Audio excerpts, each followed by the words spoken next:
Assalamualaikum. Waalaikumsalam. Saya nak cari Cik Nasir Sobri. Saya lah tu. Cik Nasir Sobri? Ya, saya.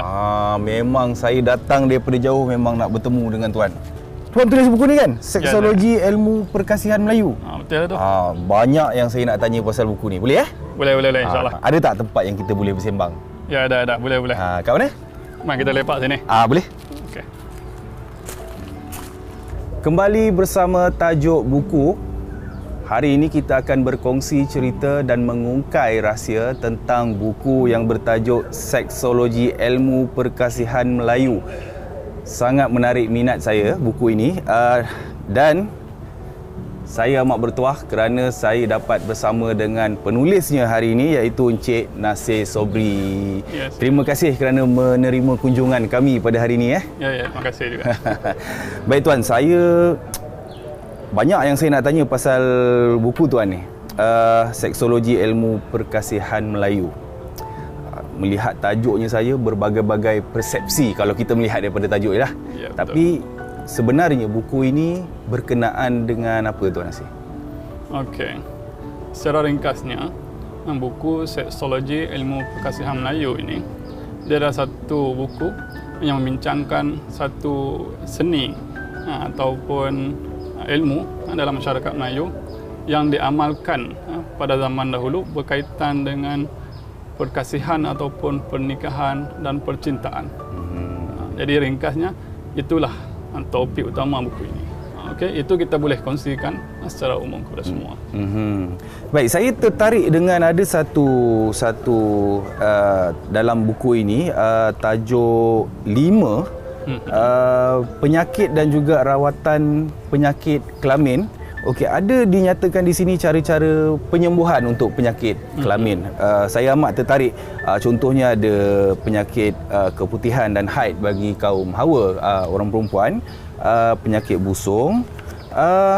Tetapi apabila kita bandingkan dengan perubatan moden, adakah terdapat percanggahan ataupun mungkin ada yang rawatan moden mengatakan cara ini salah ataupun sebaliknya?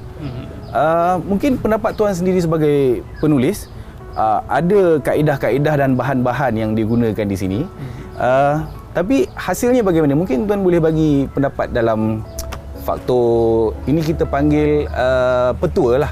Petua orang-orang lama berkenaan ini, tapi mungkin ada kajian saintifik yang dibuat. Okey.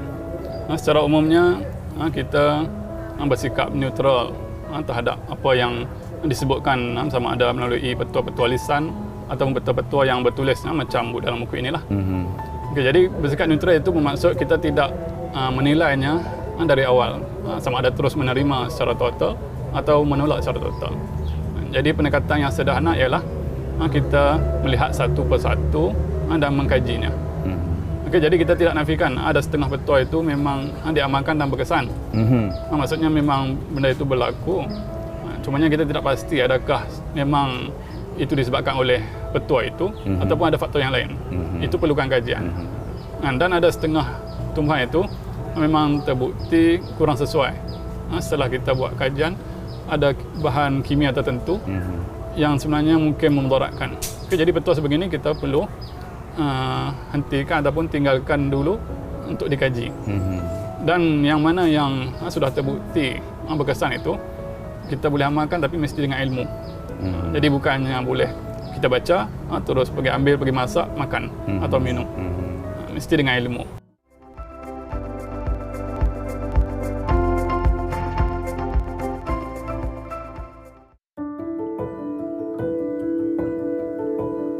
Okay, jika kita melihat di pasaran, sebenarnya ada banyak buku mengenai seksologi ataupun perkasihan. Tetapi apakah yang membezakan antara buku seksologi ini dengan yang lain? Okay, sebenarnya di pasaran itu kebanyakannya adalah berdasarkan pengalaman pribadi ataupun sumber-sumber moden. Sedangkan apa yang telah kita hasilkan ini adalah satu tulisan yang bersumberkan daripada manuskrip dan juga khazanah orang Melayu pada zaman dahulu, yakni sejak ratusan tahun yang dahulu. Jadi daripada kajian manuskrip ini, kita sebenarnya dapat melihat khazanah sebenar yang ada pada orang Melayu dahulu. Jadi inilah satu keunikan dan perbezaan penting yang ada pada buku seksologi ini. Dan adalah menjadi hasrat saya supaya buku ini dijadikan satu bahan kajian oleh generasi pada masa kini dan pada masa akan datang, sama ada untuk menghargai khazanah Melayu ataupun sebagai satu kajian saintifik di mana kita dapat menyelesaikan pelbagai masalah yang berkait dengan seksologi. Kita tidak menafikan usaha-usaha yang sedia ada, tapi melalui kajian terhadap khazanah tradisional ini, tidak mustahil kita akan menemui beberapa kajian ataupun dapatan yang mungkin boleh digunakan untuk menyelesaikan isu-isu seksual yang berlaku dalam kalangan masyarakat.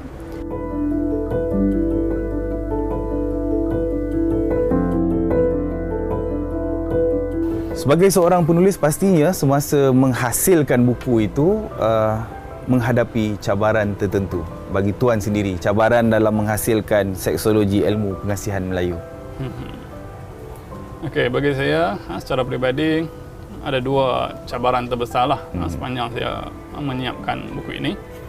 Okey, pertamanya mengenai kandungan buku ini sendiri, di mana kita tahu inilah satu manuskrip lama yang ditulis pada puluhan atau ratusan tahun dahulu. Okay, jadi manuskrip lama ini kandungannya itu agak sukar difahami. Jadi kita perlukan rujukan dari pelbagai sumber dan kita perlukan kamus yang pelbagai dan kamus yang lama. Maksudnya kamus yang ditulis pada zaman dahulu. Kerana kamus yang ada pada hari ini hanya membincangkan makna dari sudut moden.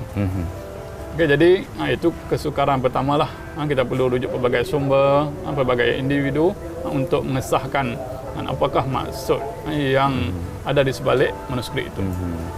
Dan cabaran kedua yang saya rasa agak besar sepanjang menghasilkan buku ini ialah iaitu guru dan juga penulis pertama buku ini meninggal dunia sebelum buku ini berjaya disiapkan.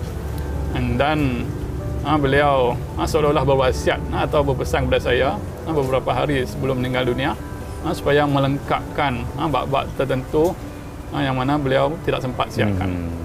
Jadi saya anggap itu satu amanah dan juga wasiat yang perlu saya tunaikan. Dan alhamdulillah dengan izin Allah dan bantuan dari pelbagai pihak, saya berjaya menyiapkan dan berjaya diterbitkanlah buku ini. Alhamdulillah. Baik, itulah ceritanya tentang buku Seksologi Ilmu Perkasihan Melayu. Melihat buku hanya dari tajuknya, umpama menilai buku tanpa membaca isinya, ibarat bercinta tanpa mengenal orangnya. Kita kongsi cerita, kita ungkai rahsia hanya dalam tajuk buku.